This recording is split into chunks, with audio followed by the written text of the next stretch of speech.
I wake up on November 15th to the sound of my alarm at 5 a.m. And for the first time in years, I don't hit snooze.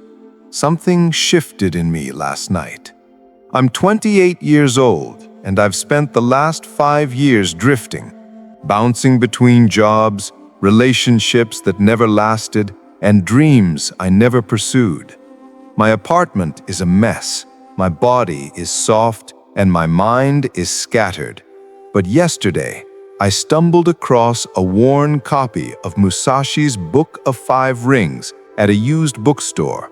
And when I read the opening lines about walking the way alone, something ancient stirred in my chest. I decide right then I'm committing to 100 days of discipline. Winter is coming, and while everyone else retreats into comfort, I'll forge myself in the cold. I create a simple morning routine: cold shower, meditation, reading from Musashi, and a workout before sunrise.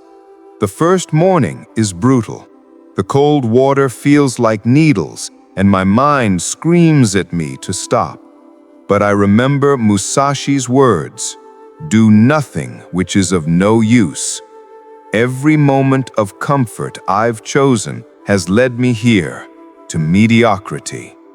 I step out of the shower, shaking but alive. At work, I encounter Marcus, my coworker, who seems to glide through life with an effortless calm. He's 45, fit, and always the first one in the office. When he sees me arrive early with wet hair and a determined look, he raises an eyebrow. "You okay?" he asks. I tell him about my 100-day commitment, expecting him to laugh. Instead, he nods slowly. "I did something similar 10 years ago," he says. "Changed everything. But be warned, people will think you're crazy. They'll call your dedication obsession. They'll try to pull you back to who you were." His words don't scare me, they fuel me. That evening, I meet my best friend, Sarah, at our usual coffee shop. She's been my anchor since college, always supportive. But when I tell her about my winter arc, her face falls. 100 days? That sounds extreme. What about balance? What about fun?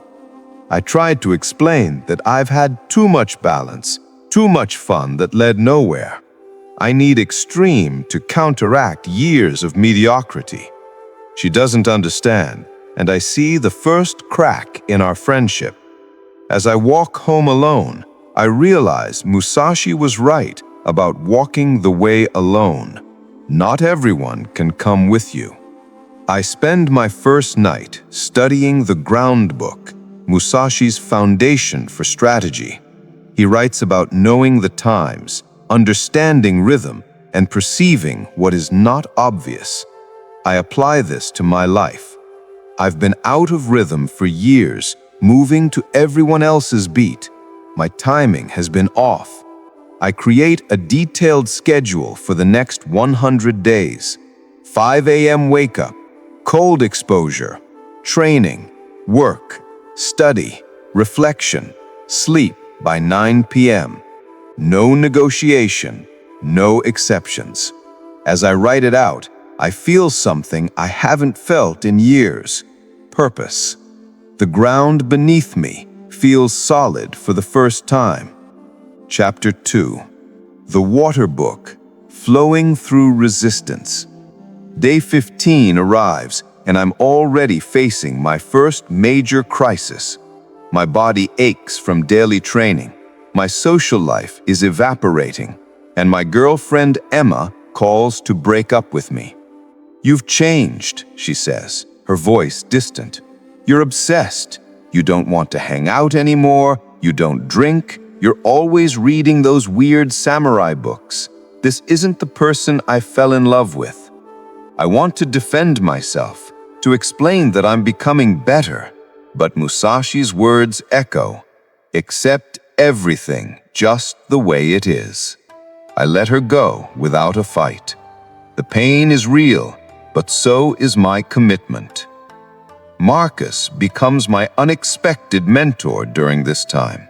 He notices my struggle and invites me to lunch, a clean, prepared meal he brings from home. The water book is about adaptability, he tells me, revealing he's also studied Musashi extensively. Water takes the shape of its container, but never loses its essential nature. You're going to face resistance from others, from yourself, from circumstances. The key is to flow around obstacles without losing your form. He shares his own story. A decade ago, he was overweight, divorced, and drowning in debt. A 90-day commitment to discipline saved his life. Now he's remarried, financially stable, and more peaceful than he ever thought possible. I meet Coach Robinson at the gym, a 60-year-old former Marine who runs early morning training sessions. He's built like a tree trunk and moves with the precision of someone who's spent a lifetime mastering movement. When he sees me showing up consistently at 6 a.m., he approaches me. Most people quit by week 3. You're still here. You're training for something? I tell him about my 100-day winter arc. He laughs, not mockingly, but with recognition. I did something similar in 1985. Best thing I ever did. You need guidance, son. I'll train you properly. No charge. I just want to see if you can actually finish. My younger sister Jessica calls me, concerned. Our mother told her I'm acting strange, refusing family dinners, and isolating myself. Jessica is 23, still finding her way, and she looks up to me. Are you okay? She asks genuinely. I realize this is a teaching moment. Instead of defending myself, I explain the philosophy behind my actions. Musashi wrote that you must become acquainted with every art. I've been asleep, Jess. This isn't isolation, it's cultivation. I'm building something that will serve me for life. Something in my words reaches her. Can I join you? She asks tentatively. Not the full program, but maybe the morning routine. This surprises me. Maybe walking alone doesn't mean walking without inspiration for others. At work, I encounter resistance from my manager, David, a 40-year-old who's comfortable in mediocrity. He notices I'm no longer joining after-work drinks, no longer participating in office gossip, and completing my work faster than ever before. You're making everyone else look bad, he says with forced casualness. Maybe ease up a bit. You're not getting promoted any faster. His words would have hurt the old me, but now I see them clearly. He's threatened by transformation. Musashi wrote about perceiving intention. David's intention is to keep everyone at his level. I smile politely and continue my work with doubled intensity. Chapter 3. The Fire Book. Combat and Confrontation. Day 40 hits like a thunderstorm. I'm in the deepest part of winter now, both literally and metaphorically.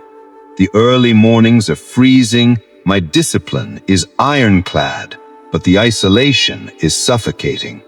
My phone rarely rings anymore. Sarah stopped inviting me to events. My family thinks I've joined some kind of cult. The only people who understand are Marcus, Coach Robinson, and surprisingly, Jessica, who's kept her commitment to morning routines and says she's never felt more focused in her life.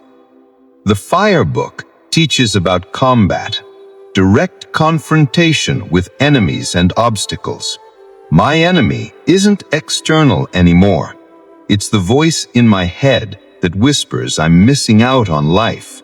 That discipline is just another word for joylessness, that my friends were right to distance themselves. I have a breakdown one morning after my cold shower, sitting on the bathroom floor, questioning everything. Is this worth it? Have I become the crazy person everyone says I am? I grab my copy of the Book of Five Rings and read, "There is nothing outside of yourself that can ever enable you to get better, stronger, richer, quicker, or smarter. Everything is within." I realize my doubt is the final boss. At the gym, Coach Robinson introduces me to Daniel, a 20-year-old college dropout who's been following a similar path. Daniel is intense, maybe too intense. He talks about discipline like religion, judges others harshly for their weakness, and seems to have replaced one addiction with another. Coach Robinson pulls me aside after training. "See that kid? That's the shadow